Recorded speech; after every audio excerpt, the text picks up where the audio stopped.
I want to deep dive into one in particular that has impacted me a lot, which is we will address issues of money early. And before you jump in and explain that, as an accountant, I'm supposed to speak about money with ease, right?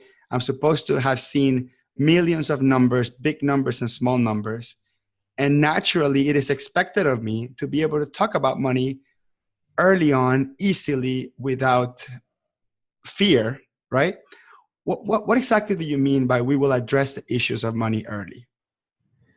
Yeah, it's interesting. I think I say this in the book, but we think about most of us are, not most of us, a lot of us find money conversations stressful. I know my own accountant finds it very difficult to talk directly about money.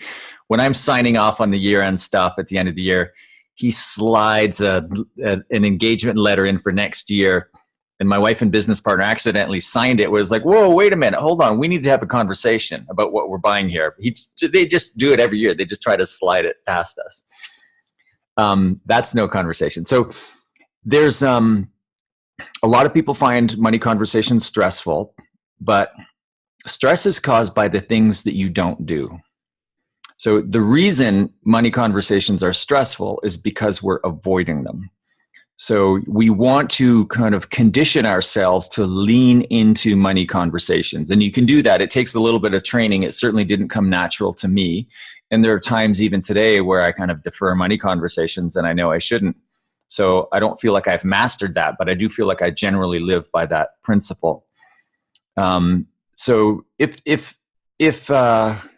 you're going down kind of a long road that is the sales cycle, and you get to the end of the road, no matter what business you're in, you get to the end of the road and you find out the client can't afford you, and you find yourself frustrated because you've invested so much time in this relationship or traveling down this road. You have nobody to blame but yourself. You should have spoken about money early. In many firms, it makes sense to have a minimum level of engagement as essentially a hurdle that you would place in front of the client and ask them to jump over. And there are other ways to talk about money as well. But you should be, if there are any concerns about money, if there are any issues around the client's ability to afford you, an understanding of what the investment level might be, you want to get that out of the way first. Or if not out of the way, you want the hurdle that money might represent to be cleared, so that if the deal falls apart in the end, the client doesn't hire you, you walk away, whatever it is, it's not going to be because there was a misunderstanding around how much it would cost, or the client claims just outright, we just don't have the ability to pay that much money. And we'll transition to value afterwards. So I'd like to talk about money just for now, if you don't mind. I'd like to deep dive as an accountant. I love this topic. So when you're talking about addressing issues with money, we're talking about that B word, right? That budget, right? And that B word could be what the client has in a piece of paper somewhere authorized, right? This is what you have authorized to spend. In some cases, the person that you're talking to doesn't have a pre-authorization of what that budget is, or doesn't know what that budget should be. Certainly in the accounting world, companies don't really earmark a certain amount of money for accounting. Whereas in marketing or advertising, companies have a general rule of thumb, like we'll reinvest 10% of our sales back into marketing or something like that. I'm sure you can speak much more intelligently about that because that's not my area of expertise. But when it comes to accounting, we talked to a client that called us over to say, hey, I need an accountant, or I need a new accountant, or I need a solution to an accounting and finance problem, and I'm hoping you can help me. At first, we dedicate a lot of time to understanding whether or not we can solve that issue, and which makes total sense because you need to make sure there's a fit. But we wait until the end to discuss money or budget. What are your thoughts about customers that have this predetermined budget in mind, and how do you extract from them? Because there are some that just don't want to give it away. At least they feel like that's a card that they're going to wait later on to hold on to and use. So what are the ways we can extract that conversation out in the open early? Yeah. So the first question around budget is typically, there's some nuance around where this might be different, but generally speaking, the first question around budget shouldn't be what is your budget, but it's have funds been allocated? Have you allocated a budget for this? Yes or no?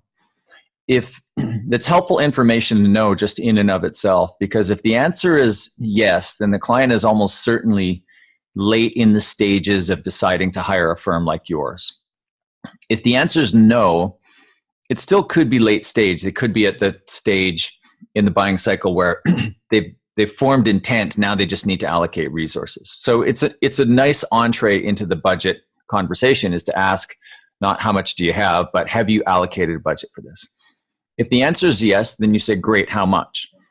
In some situations, particularly with professional buyers, you might hear, well, I'd rather not disclose that. Now, that is a ridiculous response, and I don't think you should give a prospective client a free pass on that. It's actually in everybody's best interest, where if a client has set a budget, that they share that budget with you, because you can hit the client's, generally speaking, anybody can hit the client's budget number. It's just a matter of what's included in the services to meet that budget. And what's, if it's a really low number, you could just think about stripping out all these other adjacent forms of value that are that people buy in addition to the core service of accounting. We can talk about that more later. So if the client, in a situation where you ask and the client says, no, we haven't set a budget at all, we're hoping you could sell us. That's you could tell us, or you could help us set a budget. That's a better situation to be in, because it's probably a principle you've talked about before, this concept of price anchoring, that essentially the first piece of information on a subject tends to skew the final outcome. So in a budget negotiation, excuse me, you want to be in a position where you can be the one to put the first number on the table, and you want that number to be high, and then the conversation will ensue from there.